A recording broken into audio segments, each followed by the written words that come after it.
தமிழகம் மற்றும் புதுச்சேரியில் 10ஆம் வகுப்பு பொதுத் தேர்வு இன்று தொடங்குகிறது.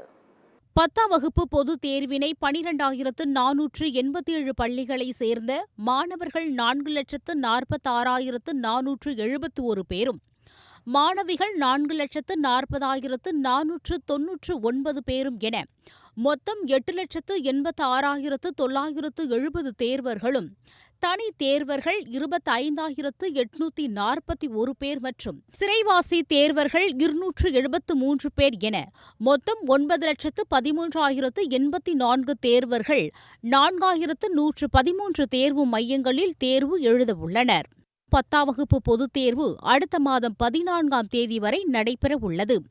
10ஆம் வகுப்பு பொதுத் தேர்வு பணியில் ஒவ்வொரு தேர்வு நாளன்றும் சுமார் 48,500க்கும் மேற்பட்ட ஆசிரியர்கள் மற்றும் தேர்வு முறைகேடுகளை தடுக்க சுமார் 4,800க்கும் மேற்பட்ட பறக்கும் படையினர் ஈடுபடுத்தப்படுகிறார்கள். 10ஆம் வகுப்பு பொதுத் தேர்வு எழுதும் 15,729 மாற்றுத்திறனாளி தேர்வர்களுக்கு மொழிப்பாட விளக்கு, சொல்வதை எழுதுபவர், தேர்வு எழுத கூடுதல் 1 மணி நேரம் போன்ற சலுகைகள் வழங்கப்பட்டுள்ளது.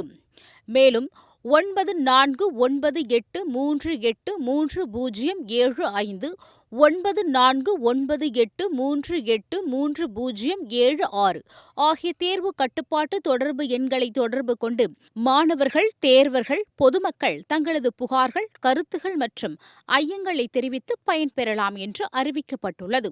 தேர்வு மைய வளாகத்திற்குள் மொபைல் போன் எடுத்து வருதல் முற்றிலும் தடை செய்யப்பட்டுள்ளது. தேர்வர்களோ அல்லது ஆசிரியர்களோ மொபைல் போன், இதர தகவல் தொடர்பு சாதனங்களை வைத்திருப்பதாக கண்டறியப்பட்டால் கடுமையான நடவடிக்கை மேற்கொள்ளப்படும் என்றும் எச்சரிக்கப்பட்டுள்ளது. மேலும் ஒழுங்கீன செயல்களுக்கு உடந்தையாகவோ அல்லது ஊக்கப்படுத்தவோ பள்ளி நிர்வாகம் முயன்றால் பள்ளி தேர்வு மையத்தினை ரத்து செய்தும், பள்ளி அங்கீகாரத்தினை ரத்து செய்தும் கடுமையான நடவடிக்கை எடுக்கப்படும் என்று பள்ளிக்கல்வித்துறை அமைச்சர் அன்பில் மகேஷ் பொய்யாமொழி தெரிவித்துள்ளார்.